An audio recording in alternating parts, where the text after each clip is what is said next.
ese wari ubizi neza ko ushobora gukoresha account ebyiri za WhatsApp muri application imwe? Nuvuga ngo hari ukuntu wasangaga umuntu akoresha WhatsApp ebyiri muri phone imwe afitemo application, ugasanga afitemo business WhatsApp akagiramo na WhatsApp Messenger. Ibi rero WhatsApp yarabikemuye, noneho ubu ngubu ushobora gutunga WhatsApp imwe ariko ukagiramo account ebyiri. Bivuze ngo nimero zawe ebyiri zikaba kuri WhatsApp ariko ukoresheje application imwe. So nta kundi rero urabigenza, uraza guhitamo iyo uri buze kugumukoresha hanyuma indi uyimurire mu yindi. Urafungura application yawe ya WhatsApp kwibisanzwe. Ukimara kwafungura urakanda hano kuri option ni kutu tudomo kuri dutatu nitwo twita option. So numara kuhakanda ukanda hano handitse ngo setting, hano munsi handitse ngo setting. Ukimara ukanda setting uza hano handitse ngo account.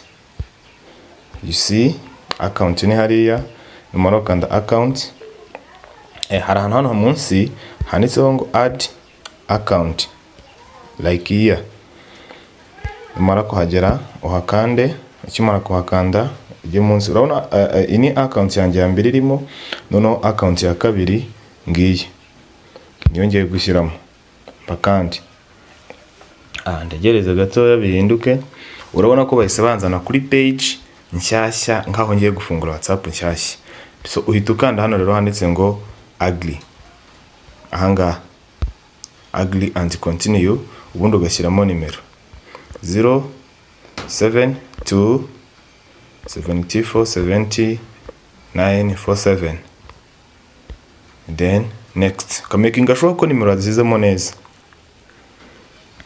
Hano bahita bakubaza ngo is this the contact number?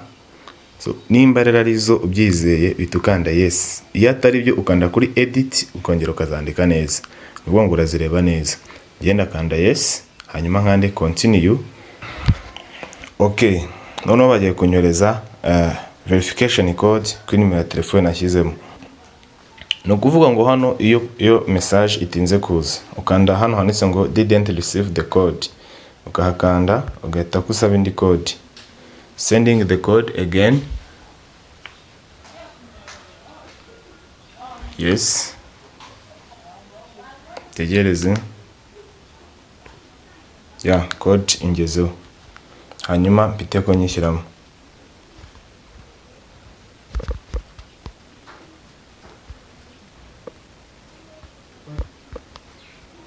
Code nkamaze kwishyiramo ikaverifya already.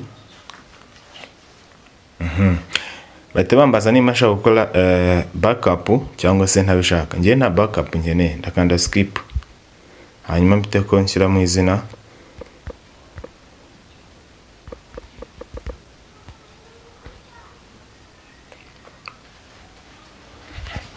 Okay, so already namaze kwinjira muri WhatsApp yanjye, namaze kuyigeramo, ubu nta gisigaye. Hanyuma rero ubigenza gute iyo umaze kugera kuri WhatsApp? Urabona ko dushyizemo WhatsApp ya kabiri, nyamara harimo n'indi WhatsApp. Hanyuma rero nimba ndangije kwandikira abo nshaka kwandikira kuri no account, icyo ndi bukore ndongera ngaruka hano kuri option. Kuri option ngira ngo nahakweretse ni kutu turongo ari dutatu. Hanyuma nimara kuhagaruka ndahakanda hano munsi, urabona ahantu handitse ngo switch account. Switch account nuvuga ngo nimba no kanda kuri option ndakanda kuri switch account, hanyuma mpite ko njya ku yindi account yindi nayo yari irimo. Ubwo mvuye kuri account ya mbere ngiye ku yindi ya kabiri. So nuko rero badinga WhatsApp mu yindi bikagufasha gukoresha application imwe ya WhatsApp ariko ugakoreshamo account ebyiri. Twibagirwe gukanda follow.